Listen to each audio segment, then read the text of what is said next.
जहां मथुरा भगवान श्री कृष्ण की जन्मभूमि है तो वहीं द्वारका उनकी कर्मभूमि के तौर पर जानी जाती है। हिंदू धर्म ग्रंथों के अनुसार भगवान श्री कृष्ण ने स्वयं द्वारका नगरी को बसाया था, लेकिन कृष्ण की मृत्यु के साथ उनकी बसाई हुई ये नगरी समुद्र में समा गई। आज भी समुद्र की गहराई में उस नगरी के अवशेष मौजूद हैं। लेकिन सोचने वाली बात है कि अचानक ऐसा क्या हुआ कि श्री कृष्ण की द्वारका नगरी जल में विलीन हो गई। आइए जानते हैं भगवान श्री कृष्ण के द्वारका नगरी के डूबने के पीछे की वजह क्या थी। द्वारका का इतिहास। गुजरात राज्य के पश्चिमी सिरे पर समुद्र के किनारे स्थित 4 धामों में से एक और 7 पवित्र पुरियों में से एक पुरी है द्वारिका। इसे भगवान श्री कृष्ण की नगरी भी कहा जाता है। कई द्वारों का शहर होने के कारण द्वारिका को द्वारावती, कुशस्थली, आंतरक, ओखा मंडल, गोमती द्वारिका, चक्रतीर्थ, अंतरद्वीप, वारीदुर्ग और उदधी मध्य भी कहा जाता है। धर्म ग्रंथों के अनुसार मथुरा छोड़ने के बाद भगवान श्री कृष्ण ने एक नया नगर बसाया था जिसे द्वारिका नाम दिया गया। इसका प्राचीन नाम कुशस्थली था। पौराणिक कथा अनुसार महाराजा रेवतक के समुद्र तट पर कुश बिछाकर यज्ञ करने के कारण ही इस नगरी का नाम पहले कुशस्थली था। बताते हैं कि भगवान श्री कृष्ण ने इस नगरी की काफी सुनियोजित तरीके से स्थापना की थी। यह नगरी काफी विशाल और सुसंगीत थी। इस शहर के चारों ओर बहुत लंबी और बड़ी बड़ी दीवारें थीं, जिसमें कई द्वार थे। कई द्वारों का शहर होने की वजह से ही इसका नाम द्वारका पड़ा। कहते हैं कि समुद्र में आज भी इसकी दीवारें जस की तस खड़ी हैं। इस दौरान आपके मन में भी ये सवाल उठ रहा होगा कि आखिर भगवान श्री कृष्ण को द्वारका क्यों जाना पड़ा। ऐसी क्या बड़ी वजह थी कि इन्हें मथुरा छोड़ना पड़ा। चलिए जानते हैं कृष्ण भगवान को द्वारका क्यों छोड़ना पड़ा। पौराणिक कथा अनुसार जब भगवान श्री कृष्ण ने मथुरा नरेश कंस का वध किया तो कंस के ससुर मगधपति जरासंध ने कृष्ण और यदुवंशियों का कुल नाश करने की ठान ली थी। उसके कई मलेच्छ और यवनी मित्र राजा थे। उसने मथुरा और यादवों पर कई बार आक्रमण किया। आखिरकार यादवों की सुरक्षा को ध्यान में रखते हुए श्री कृष्ण ने मथुरा को छोड़ने का फैसला किया।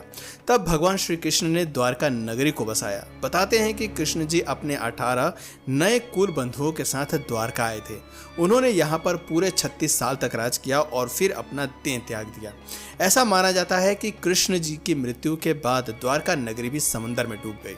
साथियों, भगवान श्री कृष्ण के जाने के बाद द्वारका नगरी का इस तरह समुद्र में डूब जाना कोई आम घटना नहीं थी। हर कोई जानता है कि भला इतने नियोजित तरीके से तैयार द्वारका नगरी के साथ ऐसा क्या हुआ कि अचानक उसका नामो निशान मिट गया। साथियों, द्वारका नगर के जल विहीन होने के पीछे 2 मुख्य वजहें मानी जाती हैं। पहली वजह गांधारी का श्राप। जैसा कि हम सभी जानते हैं कि महाभारत युद्ध में पांडवों की जीत हुई और सभी कौरवों का नाश हुआ था। इसके बाद जब युधिष्ठिर का हस्तिनापुर में राज तिलक हो रहा था, उस समय श्री कृष्ण भी यहाँ मौजूद थे।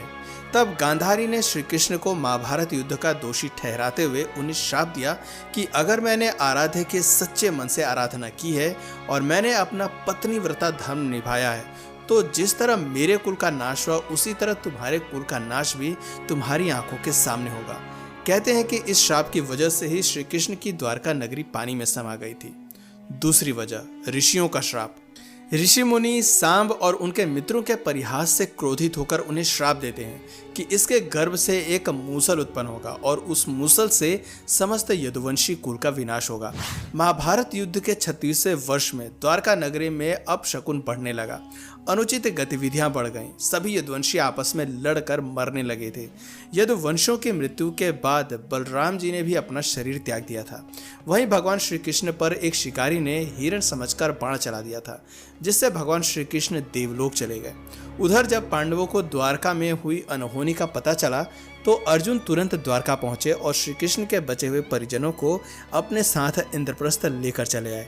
इसके बाद देखते ही देखते पूरी द्वारका नगरी रहस्यमय तरीके से समुद्र में समा गई। साथियों, पौराणिक काल में कई ऐसी कहानियां हैं जिन्हें बहुत से लोग मिथ मानते हैं और उन्हीं में से एक द्वारका नगरी भी है। बहुत से लोग इस नगरी को महज एक कल्पना मानते हैं, लेकिन समुद्र की गहराई में खोज करने पर कुछ ऐसे साक्ष्य मिले जो इन पौराणिक कथाओं को सच साबित करते हैं। इन्हीं में से एक है द्वारका नगरी का रहस्य। द्वारका नगरी का रहस्य। ताजा रिसर्च से पता चलता है कि ये नगर 32,000 वर्ष पुराना है और 9,000 वर्षों से समुद्र में विलीन है। द्वारका नगर अपने समय का सबसे विकसित नगर था। ये भारत का सबसे विकसित राज्य हुआ करता था, जो काफी हद तक आज के आधुनिक शहर जैसा था। फिर अचानक बसा बसाया ये नगर पूरी तरह से जल में विलीन हो गया। आइए इसे आधुनिक नजरिए से समझने की कोशिश करते हैं। इसके पीछे शोधकर्ताओं का मत है कि जैसे जैसे भौगोलिक स्थिति में बदलाव आया, वैसे वैसे धरती के विकास के साथ ही ये सभ्यताएं और पौराणिक इतिहास हमेशा के लिए समुद्र की गहराई में दफन हो गए।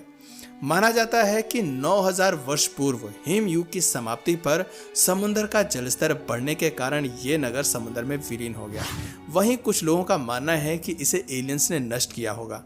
आपको बता दें कि द्वारका नगरी के अस्तित्व को सबके सामने लाने में आर्कियोलॉजिस्ट प्रोफेसर SR राव की बहुत बड़ी भूमिका रही है।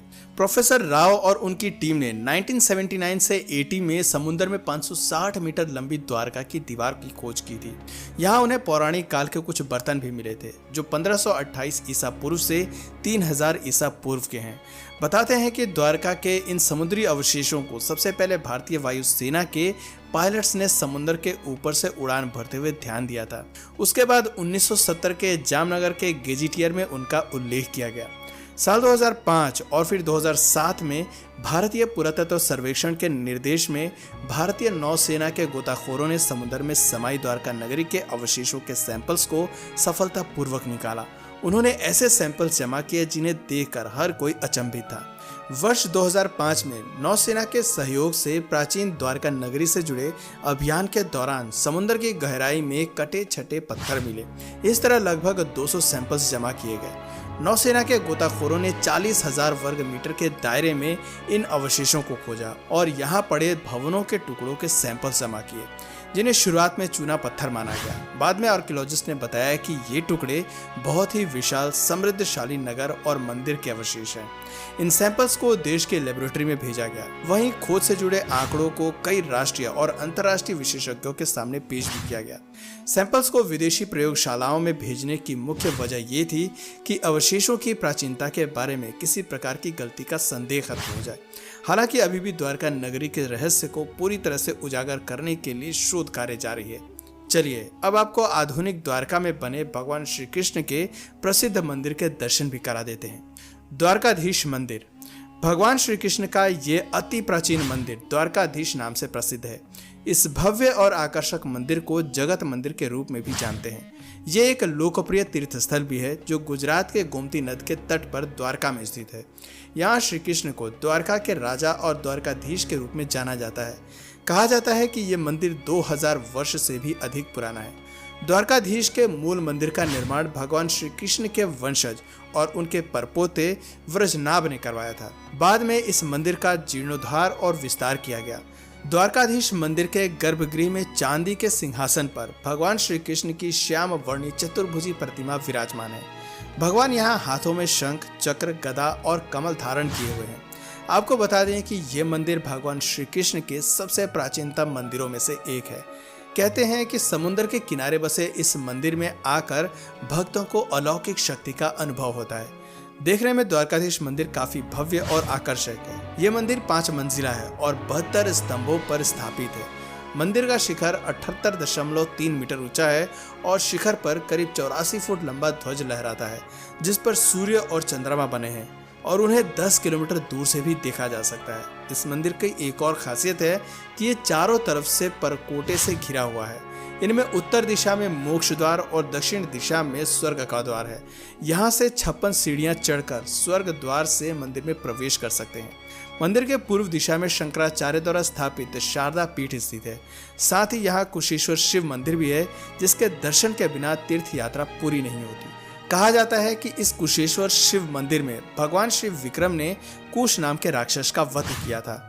तो दोस्तों, ये थी भगवान श्री कृष्ण द्वारा बसाई गई द्वारका नगरी की पूरी कहानी, जिसके अस्तित्व के प्रमाण आज भी मौजूद हैं। उम्मीद करते हैं आपको ये जानकारी पसंद आई होगी।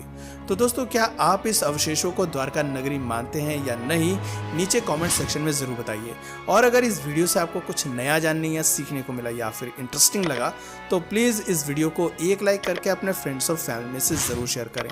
और यदि आप इस चैनल पर नए हैं तो प्लीज़ इस चैनल को सब्सक्राइब करके बेल नोटिफिकेशन आइकन को ऑन कर लीजिए, ताकि हमारे आने वाले वीडियोस आप मिस ना करें। मिलते हैं फिर किसी वीडियो में नए टॉपिक के साथ। तब तक के लिए